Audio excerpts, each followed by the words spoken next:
Dalam ruangan ini, tidak ada perbedaan antara malam dan siang. Biarpun di kamar tidur Bahri hari sudah malam, kualitas cahaya dalam ruang mahkamah tetap sama. Murni datang diantarkan seorang petugas pengadilan. Ia berhenti sebentar untuk memandang wajah suaminya. Nyonya Murni, silakan duduk. Murni sayang, Nyonya, ada sedikit pengakuan yang ingin didengarkan oleh majelis hakim yang mulia. Kami mengetahui bahwa dulu Nyonya adalah kekasih Kapten Anwar. Yang mencintai Nyonya bukan hanya satu, tetapi ada yang lain, yaitu Saudara Bahri, suami Nyonya, juga mencintai Nyonya. Kemudian, Kapten Anwar dijatuhi hukuman mati oleh pengadilan di medan perang. Yang menjadi ketua pengadilan adalah Saudara Bahri, suami Nyonya. Saya ingin mengajukan beberapa pertanyaan. Mohon Nyonya jawab dengan sejujur-jujurnya. Sudah berapa lama Nyonya berumah tangga dengan Saudara Bahri? Waktu yang cukup panjang untuk mengenali pribadi seseorang. Menurut Nyonya, apakah mungkin Saudara Bahri menjatuhi hukuman mati kepada sahabat karibnya Anwar dengan maksud ingin mengawini Nyonya? Tolong Nyonya jawab dengan sejujur-jujurnya. Cobalah Nyonya renungkan. Saya tidak perlu merendahkannya. Saya kenal sikap suami saya. Suami saya seorang pejuang, seorang prajurit yang setia. Tidak, dia bukan pejuang. Tolong Nyonya sampaikan dengan jelas kepada majelis hakim. Dia tidak membunuh Anwar karena ingin kawin dengan saya. Terima kasih Nyonya. Untuk sementara, sekian dulu yang mulia. Saudara penuntut umum, giliran saudara. Nyonya Murni, apakah Nyonya seorang yang dapat dipercaya, ataukah Nyonya berkata begitu hanya sekedar mimpi untuk memamerkan kesetiaan pada suami yang sebetulnya sama sekali tidak Nyonya miliki? Yang mulia, saya keberatan atas ucapan saudara penuntut umum. Di sini yang diadili adalah Saudara Bahri, bukan Nyonya Murni. Maaf ya mulia, saudara pembela terlalu keburu nafsu. Saya belum selesai bicara, saya tidak mengadili, saya hanya membuat suatu kesimpulan. Teruskan saudara penuntut umum. Setelah saudara meninggal, berapa lama kemudian Nyonya menikah dengan saudara Bahri? Ayolah Nyonya Murni, menurut keterangan yang kami peroleh, Nyonya sangat cinta pada saudara Anwar. Apa betul? Saking cinta padanya, hingga lamaran saudara Bahri yang pangkatnya lebih tinggi pada saudara Anwar Nyonya tolak. Saya tidak tahu pasti, biarpun kepastian ini tidak begitu penting, dalam pemesraan dengan saudara Anwar tidak begitu aneh. Jika Nyonya dan saudara Anwar bersimpati untuk sehidup semati, itu biasa. Memang begitu biasanya anak-anak muda yang sedang bercinta. Lalu, dia meninggal. Berapa bulan Nyonya menikah dengan saudara Bahri? 2 bulan. Terus sedikit. 2 bulan. 2 bulan. Hebat sekali kesetiaan Nyonya pada saudara Anwar. Belum lagi jasadnya membusuk di dalam kubur, Nyonya sudah berpaling dengan lelaki lain saingannya. Perempuan apa Nyonya sebetulnya? Perempuan pengobrol cinta yang pindah dengan mudah dari satu laki ke laki yang lain. Penjual but manis, pendusta, pembohong. Saya keberatan atas pertanyaan-pertanyaan saudara penuntut umum. Yang saya kemukakan bukan kesimpulan. Kalau boleh bertanya pada saudara pembela yang terhormat, kesimpulan apa yang akan dia ambil dari kenyataan-kenyataan ini? Cara saudara mengajukan pertanyaan memojokkan Nyonya Murni. Saya tidak memojokkan siapa-siapa, itu prasangka Anda di sini. Saudara-saudara, bicara melalui hakim. Maaf yang mulia. Teruskan saudara penuntut umum. Untuk sementara sekian dulu yang mulia. Saudara pembela, silakan. Nyonya, kata Nyonya kawin 2 bulan setelah saudara Anwar meninggal. Masyarakat umum cenderung bertanya-tanya, bagaimana mungkin seorang gadis yang begitu mencintai seorang laki-laki tiba-tiba kawin dalam waktu dekat dengan lelaki lain? Masyarakat umum cenderung menghukum, tapi Nyonya berhak untuk membela diri. Nyonya pasti punya alasan, cobalah Nyonya jelaskan.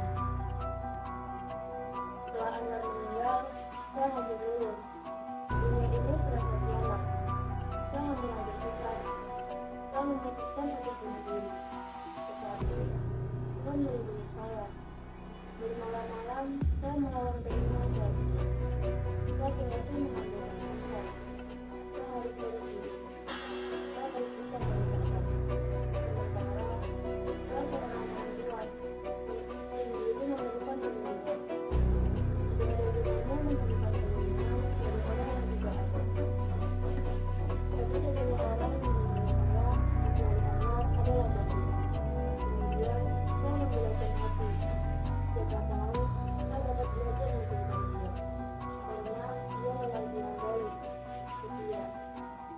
dia mencintai Anwar. Tidak pernah satu kata pun keluar dari mulutnya hal-hal yang menundukkan Anwar. Setelah kami menikah, setiap tahun dia membawa saya untuk berziarah ke makam Anwar. Mula-mula, saya mengira mencintai dua orang lagi, tapi kenyataannya, saya mencintai seorang gadis. Lalu, di mana tempat Anwar? Kami berdua mencintai Anwar sebagai teman. Terima kasih. Masih ada saudara penuntut umum? Ada yang mulia. Nyonya Murni, apakah saudara Bahri membahagiakan Nyonya? Dia berusaha sekuatnya membahagiakan saya menang. Nyonya dusta. Baru saja tadi pagi Nyonya mengeluh pada suami Nyonya. Nyonya menuntut saat-saat yang dapat dijadikan kenangan. Karena suami Nyonya tidak memberikan waktu yang menjadi hak Nyonya. Karena suami Nyonya adalah seseorang yang tidak mengenal cinta sejati, yang mengawini Nyonya hanya karena nafsu semata. Dia mendengarkan sesuatu yang diinginkan bagi saya. Itu tidak menjadi soal. Di sini tidak ada rahasia. Bukan karena ketenangan itu terkadang sia, tetapi Tuhan tidak akan pernah mengerti bahasa yang kami pergunakan. Karena bahasa yang berlaku antara suami istri adalah bahasa khusus yang hanya dapat dimengerti oleh mereka berdua. Mungkin kata-katanya sama dengan yang Tuhan dengar di pasar atau baca di koran. Tetapi setiap kata diubahnya dengan nasihat penuh dari suka-duka kesukaan mereka berdua. Kalau begitu, tidak masuk akal sekali usaha manusia mendirikan pengadilan untuk menyatakan suatu perceraian. Perceraian terjadi jika bahasa itu mati dan digantikan dengan bahasa asal atau bahasa koran yang dimiliki oleh banyak orang. Baik, saya tidak akan memasuki persoalan ini lebih jauh. Yang mulia, yang ingin saya buktikan di sini bahwa saudara Bahri adalah seseorang yang dikendalikan oleh orang yang sungguh. Nyonya, waktu saudara Bahri melamar Nyonya dan Nyonya menolak lamarannya, apa kata-kata yang diucapkan oleh saudara Bahri? Saya mengerti kata-kata atau dia katakan tidak penting. Penting tidak penting itu urusan majelis hakim. Apa katanya? Saya sudah lupa. Ayolah Nyonya, Nyonya tidak lupa. Yang mulia, boleh saya mengatakan sesuatu kepada istri saya? Silakan. Apakah yang sebenarnya Murni? Dengan beneran yang bisa menyelamatkan saya? Sekarang soalnya sudah jelas. Apa yang menjadinya tertuduh waktu melakukan hukuman mati sudah jelas. Dia akan membunuh saksi yang merupakan saya yang meninggal. Yang mulia, apakah saya boleh mengajukan sebuah barang bukti? Saya kira tidak perlu lagi. Yang mulia, apapun keputusan yang akan dijatuhkan oleh Yang Mulia, satu hal yang pasti, keputusan tersebut harus berdasarkan kebenaran. Dunia terlalu syarat dengan segala macam prasangkanya. Baik, silakan. Surat ini ditulis pada malam setelah tertuduh menyampaikan lamarannya kepada Nyonya Murni. Surat ini kemudian dikirimkan melalui seorang prajurit kepada Nyonya Murni. Tetapi prajurit tersebut tewas dan surat ini tidak sampai kepada tangan Nyonya Murni. Surat ini ada pada saya. Saya minta supaya Yang Mulia sudi membacakannya.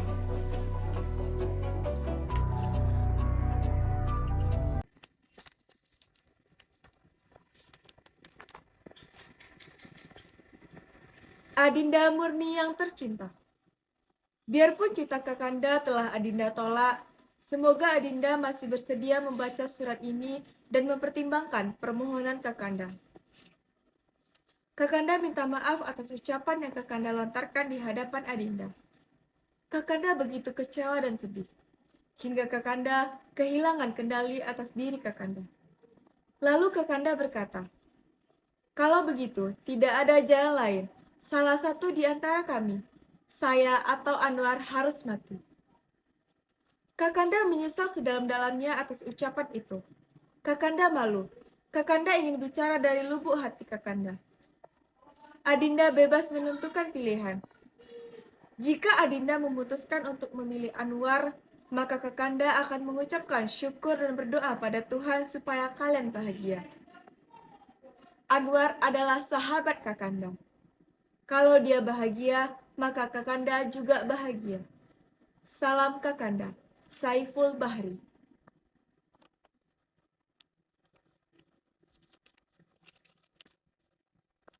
Terima kasih Yang Mulia.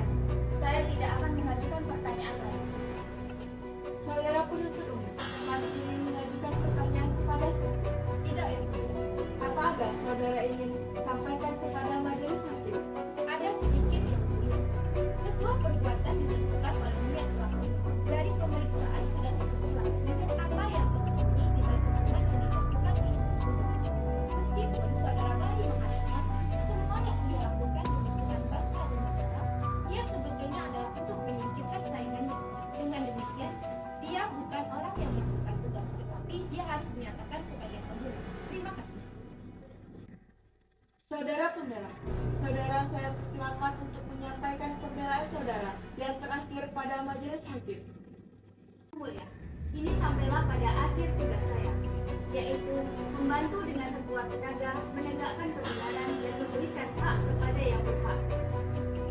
Perilaku seseorang dinilai menurut niat pelakunya, tapi siapakah yang dapat mengetahui niat seseorang? Jikapun kita dapat mengetahui, pasti kita akan menilai menurut keterbatasan kita pribadi.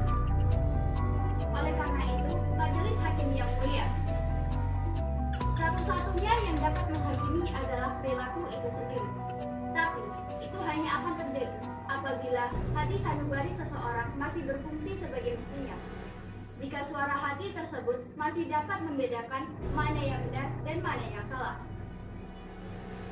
Oleh karena itu, apabila yang terbukti dalam mahkamah ini tidak apa-apa, kecuali saudara Bahri yang sekarang ini dihadapkan sebagai tertuduh adalah orang yang terpercaya, orang yang rendah hati, percaya akan Tuhan, dan bertanggung jawab atas semuanya. Oleh karena itu, majelis hakim yang mulia, ini sampailah pada akhir tugas saya. Saya ingin menyampaikan mohon untuk dipertimbangkan kembali atas ucapan saya. Terima kasih. Majelis hakim akan mengundurkan diri untuk bermusyawarah dan mengambil keputusan. Dengan ini, sidang saya undur beberapa saat.